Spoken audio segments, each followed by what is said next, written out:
So, second story today, we'll talk more about that game because it really, really was an excellent game. LeBron, for year 20, had a couple of dunks. I mean, they take your breath away. It's unbelievable how good LeBron is in year 20. Unbelievable. I don't know. One of his dunks looked like he was a rookie. I mean, that dude, whoever his chef is, he needs to share it with the rest of us. I wouldn't have gray hair if I had his chef because he is aging unbelievably well. So here's a story. Albert Breer, one of the reporters here, that Tom Brady is unlikely to play for the Buccaneers next year. And one of the reasons we've talked about this, that it's so obvious. It is hard to leave relationships, right? But when Brady left New England, he left a lot. He left the number one academic organization in the sport, maybe the smartest organization in sports. He left the best coach. He left a disciplined culture. He left a great owner who became an incredible friend. He left a lot. He left the best offensive line coach. He left Josh McDaniels.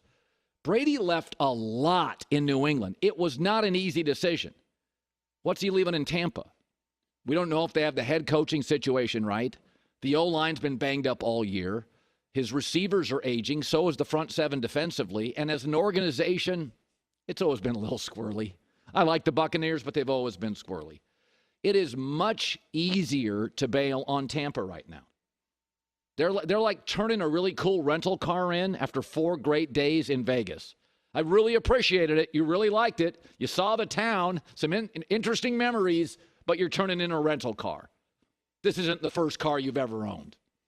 So, but what's interesting is Tom's got all the leverage. The Niners are going to kick the tires. The Raiders will probably be interested.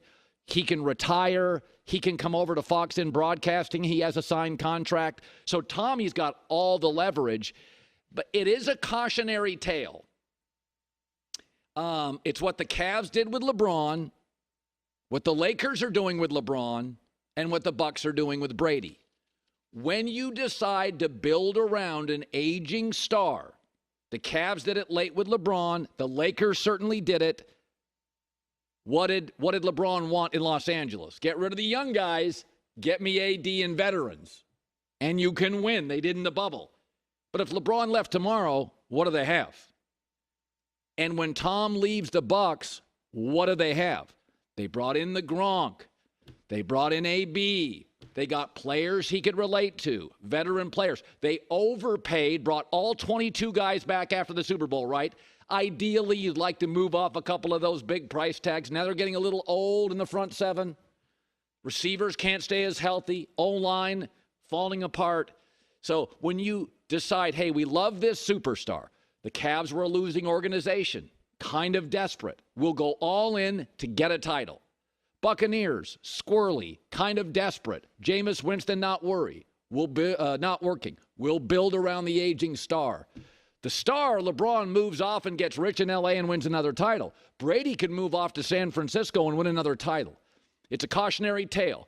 Really good organizations rarely get desperate, right? But Tampa's always been a little sideways, a little goofy.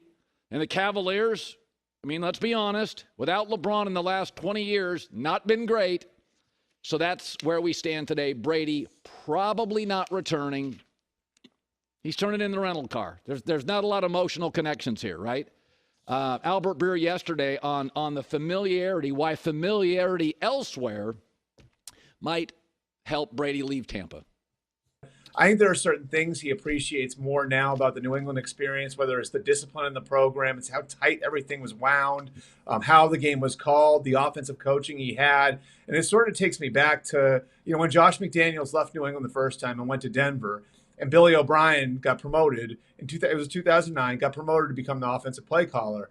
And almost right away, Bill O'Brien got a text from Tom Brady with 4 words: I want to be coached. I think if he's going to continue playing after this year, you're right to think that could be a factor. And the 2 most obvious places where I think, he'd have coaches he could really respect on that side of the ball would be San Francisco and Vegas.